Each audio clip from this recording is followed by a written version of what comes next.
All of you, welcome back once again. In this video, I'll show you how you can stimulate the transaction before actually confirming the transaction on the chain. And this one is a very important functionality which you have to include, which you have to use it for testing your application, because you can't straight away upload your contract and later you find that you have a problem in your contract and that creating a problem. So you can see this is the project. I hope you guys have watched it. In the last video, I have explained that what exactly we're going to build in the complete NFT marketplace on Solana blockchain. And I have attached a function to give you this example that how you can debug a problem during the stimulation.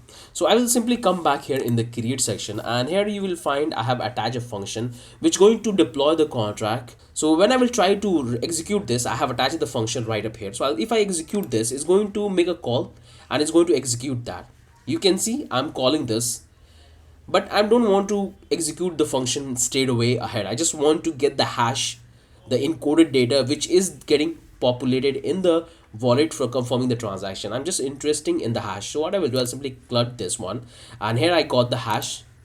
If I open this result, in that you will see this is the encoded data, and this is what I'm interested in, because this is what exactly we have to pass in our wallet. So it will create the transaction, and this contain all the information, that what function it is, which wallet address we are making the transaction, how much fund we have to charge for the function. That's all is there. So what I will do, I'll simply select this one. Once you have this, now you can simply come back to the Solana Explorer. I'm doing this tracing on the DevNet, so I'll connect it with the DevNet. And here you will find this option called Inspector. All you have to do is to simply click on this. And here you have to paste the encoded 64 bytes. That's what I'm going to simply paste here. I have to simply remove these codes from here, and I have to go on top and remove this as well.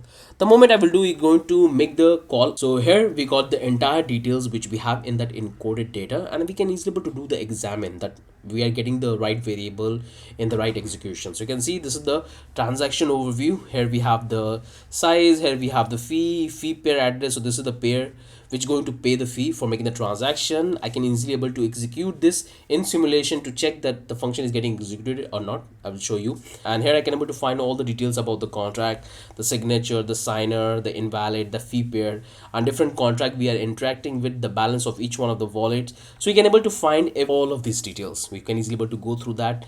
We have a multiple account because we are using the contract, and here you will find all of these details.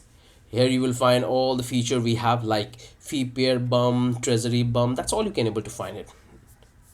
And I have explained this extensively in this video, so I would suggest you to watch this complete video. You will understand everything, that how we are solving this particular problem. So I will show you the example. I'm going to simply run this in stimulation. So here you can see, here we have a button, so to check whether our function we have built is executing properly or not. So the moment I will click on this stimulation, it's going to make a call, and here it's happening. Just give a moment, and here you can see we got some sort of error. That's why it's very important to check that what is the problem in the function. So you can see this particular problem align, because this particular account which I'm trying to make the transaction, I have already registered in a different contract. That's why I'm getting this one. You can see, that's why it's very important that you have to always check your contract, every single function, then you move to the mainnet. So this is the problem I have. So what I have realized, that I cannot use this one. So I'll try to simply buy this particular NFT. So I'll simply click here, click on the buy, and I have to simply click on the transaction, say buy, and it's going to make a call, and here we'll get the log. So you can see we are getting this, but I don't want to execute the function. I'll simply close that one. I'm interested in this particular encoded hash data. So this is the one. I'll simply grab all of that, and that's what I'm going to simply copy here. Come back here, let's go back to the home, then I can come back to the inspector.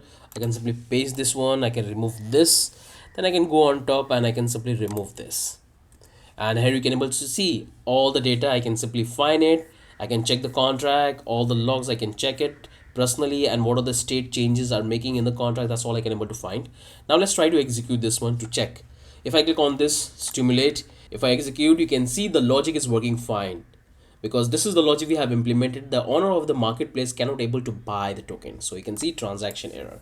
So that's how you can stimulate any transaction and debug in proper way, that how it's working, what are the variables you have, because these data is very important.